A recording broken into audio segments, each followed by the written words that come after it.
Penelitian ini bertujuan untuk menguji bagaimana bakteria yang ada di dalam tanah atau Plant Growth Promotion Rhizobacteria memperbaiki kualitas tanah salin dan tanah masam yang mempunyai atau menyebabkan cekaman abiotik pada tanaman.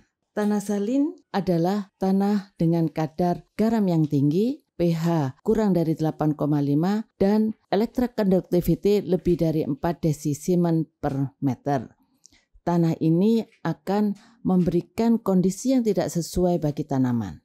Adanya intrusi air laut akan menyebabkan tanah menjadi salin. Selain itu juga adanya kekeringan yang cukup tinggi pada beberapa daerah yang menyebabkan air menjadi kendala dan menyebabkan garam ikut naik. Selain itu, tanah masam akan memberikan cekaman abiotik karena kondisi kemasaman yang rendah yang menyebabkan beberapa unsur hara menjadi tidak tersedia. Berdasarkan kondisi dua tanah marginal tersebut, kami mencoba untuk memperbaiki kualitas tanah tersebut sehingga lebih bisa digunakan untuk mendukung pertumbuhan tanaman, terutama tanaman padi. Bakteri atau Plant Growth Rhizobacteria yang kita gunakan mempunyai kemampuan fungsional sebagai bakteri yang mampu melarutkan fosfor di dalam tanah seperti pada gambar dan juga melarutkan kalium di dalam tanah. Bahan amelioran yang kita gunakan untuk memperbaiki juga yang kita kombinasikan dengan PGPR adalah bahan organik.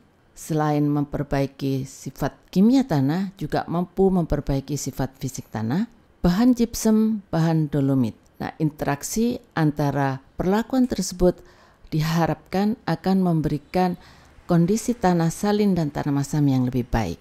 Hal ini dibuktikan dari beberapa penelitian yang telah dilakukan bahwa adanya PGPR pada tanah salin yang diintroduksikan atau diinukleasikan akan memperbaiki bahan organik tanah, kemudian penurunan kandungan garam, kemudian memperbaiki microbial diversity. Selain itu, beberapa hal yang berkaitan dengan kemampuan mengikat air pada tanah-tanah salin maupun tanah garam akan menjadi lebih baik karena adanya peran dari mikroorganisme. Berdasarkan hasil analisis, diketahui PGPR yang kita gunakan mampu memproduksi indol acetic acid pada konsentrasi yang sedang.